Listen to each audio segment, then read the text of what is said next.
बाबर सिंह खर्रा ने पंजाब सरकार पर सवाल उठाया है और कहा है कि देश में राजस्थान, उत्तर प्रदेश, हरियाणा और दूसरे राज्यों में भी किसान हैं। अगर पाकिस्तान जाने वाले पानी को पंजाब सरकार रोकती है तो देश के दूसरे राज्यों के किसानों को भी पर्याप्त पानी मिलेगा। देखिए, ईआरसीपी वर्षों से लंबित परियोजना थी। भारत का जल संसाधन अब तक सही रूप से नहीं हो पाया था। अगर हिंदुस्तान के जल संसाधन जितना भी उपलब्ध है उसका सही रूप में सदुपयोग हो तो हिंदुस्तान पूरे विश्व के खाने लायक खाद्यान्न उत्पादन करने की क्षमता रखता है। और एआरसीपी भी इस क्षेत्र हमारे 21 जिलों के लिए निश्चित रूप से वहाँ के किसानों के लिए वरदान साबित होगी। उत्पादकता बढ़ेगी, किसान की खुशहाली बढ़ेगी, मजदूर को स्थानीय स्तर पर मजदूरी का अवसर मिलेगा और निश्चित रूप से ये ईआरसीपी 21 जिलों की खुशहाली का मार्ग प्रशस्त करेगा। निश्चित रूप से यमुना का जल राजस्थान में आने का मार्ग प्रशस्त हुआ है।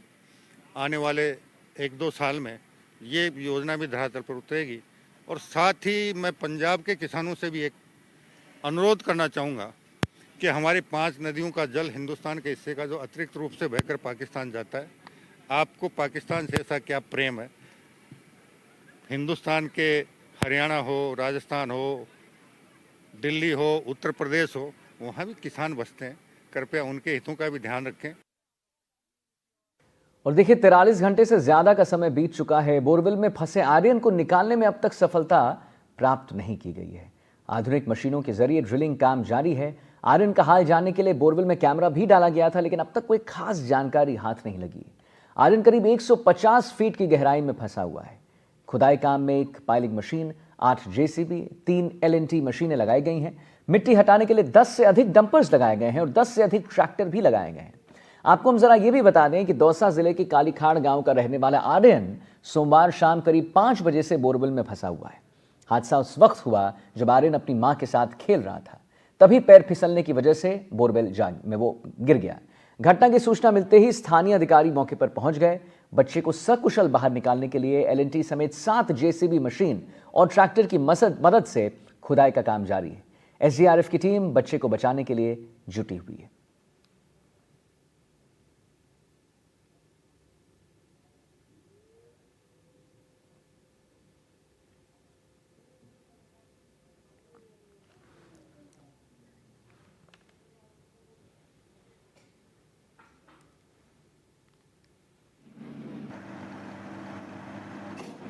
तो 2 तस्वीरों के जरिए हम आपको दिखा रहे हैं ऑपरेशन को जो है इसको देख रहे हैं। आप सब भी इसके साक्षी हैं। कल हमारे यहाँ पे पाइलिंग मशीन मौके पे पहुँच गई थी और रात को तकरीबन 3 से 3:30 बजे के आसपास हमने पाइलिंग मशीन से काम स्टार्ट करवा दिया था। स्टार्टिंग से ही हमने दोनों पैरेलल ऑपरेशंस चलाए थे। पहले में तो जिसमें कि हम उसको डायरेक्टली जो होल था उसी के माध्यम से हम बच्चे को बाहर निकालने के प्रयास कर रहे थे। ऑल्दो वो प्रयास अभी भी जारी है।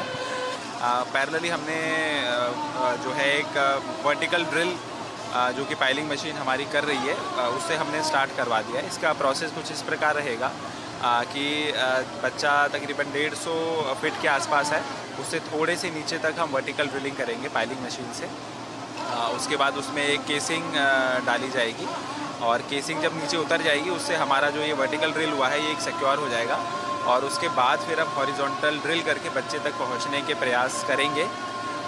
इसमें जो है कि अगेन अभी की यदि मैं बात करूं तो तकरीबन 110 फीट के आसपास जो है हमारी मशीन ने रात 3:30-4 बजे से ड्रिलिंग कर दी है और 40-50 फीट और अभी जो है वर्टिकल ड्रिल स्टेज है और इसके बाद फिर केसिंग के पाइप जो है नीचे उतारेंगे।